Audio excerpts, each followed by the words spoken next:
আশা করছি সবাই ভালো আছো। আমি যে পনির রেসিপিটা দেখাবো, পনির মশলা, চলো কি কি উপকরণ লাগছে দেখে নেওয়া যাক।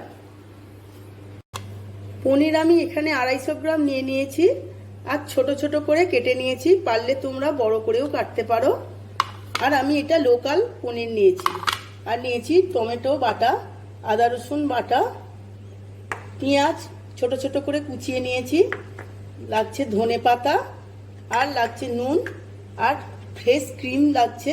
আমি আমুলের ফ্রেশ ক্রিম নিয়েছি, আর একটু খোয়া ক্ষীর নিয়েছি, আর গরম মশলা, শাহি গরম মশলা, আর একটু কাজু আমি গ্রেট করে নিয়েছি, আর লাগছে চিনি, সাদা তেল নিয়েছি, আর লাগছে কাঁচা লঙ্কা, জিরে, তেজপাতা, শুকনো লঙ্কা ফোড়নের জন্য নিয়েছি, গোলমরিচের গুঁড়ো, জিরে গুঁড়ো, লঙ্কা হলুদ, আর লাল লঙ্কার গুঁড়ো।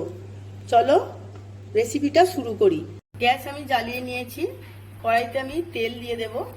পনিরটা আমি নুন আর হালকা গোলমরিচ দিয়ে আমি হালকা করে ভেজে নেব।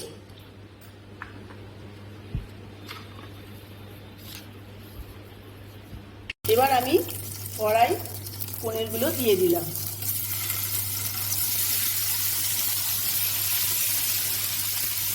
পনিরগুলো আমি হালকা নাড়াচাড়া করে নিয়েছি।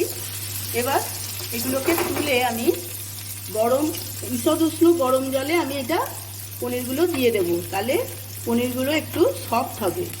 পনিরগুলো আমি গরম জলে ভিজিয়ে রেখেছি।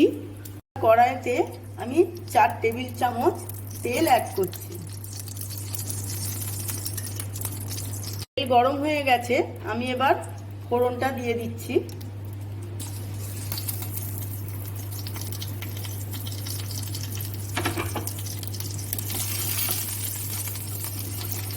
তেলের কালারটা আসার জন্য আমি একটু চিনি দিয়ে দিচ্ছি।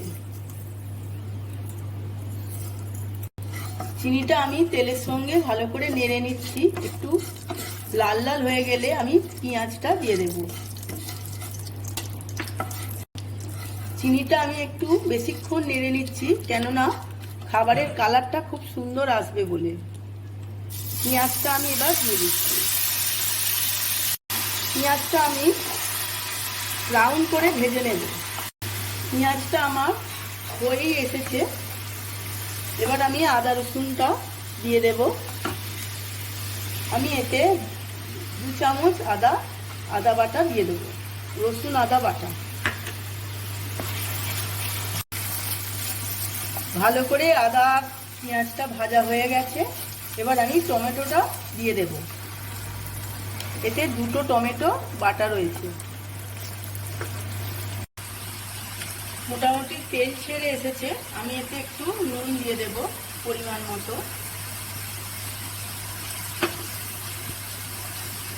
আর দেব কালার লঙ্কাটা, যাতে আমার পনিরের কালারটা খুব সুন্দর আসে।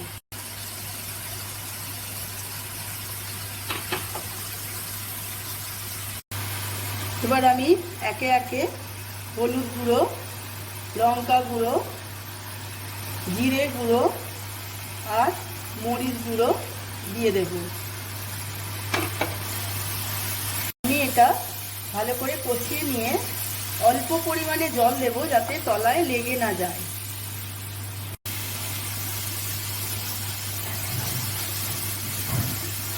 মশলাটা কষানো হয়ে গেছে, তেল ছেড়ে এসেছে। আমি এতে এবার কাজু গুঁড়ো আর খোয়া ক্ষীর গুঁড়োটা দিয়ে দেব। কাজু গুঁড়ো দিয়ে দিলাম আর খোয়া ক্ষীর দিয়ে দিলাম। এবার আমি পনির ভিজিয়ে রাখা যে জলটা, ওইটাই ব্যবহার করব, অল্প পরিমাণে দেব।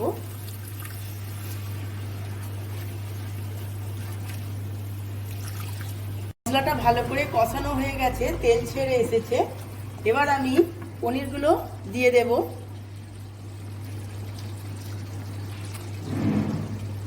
দেখো বন্ধুরা, পনিরগুলো কত নরম হয়েছে। পনিরগুলো দিয়ে খুব বেশি নাড়াচাড়া করব না, অল্প জল দেব। কেন নরম পনিরগুলো ভেঙে যেতে পারে। এতে আরো কিছু জিনিস আমি অ্যাড করব। তো বন্ধুরা, খুব সুন্দর একটা কালার এসেছে। আমি এতে এবার গরম মশলার গুঁড়ো,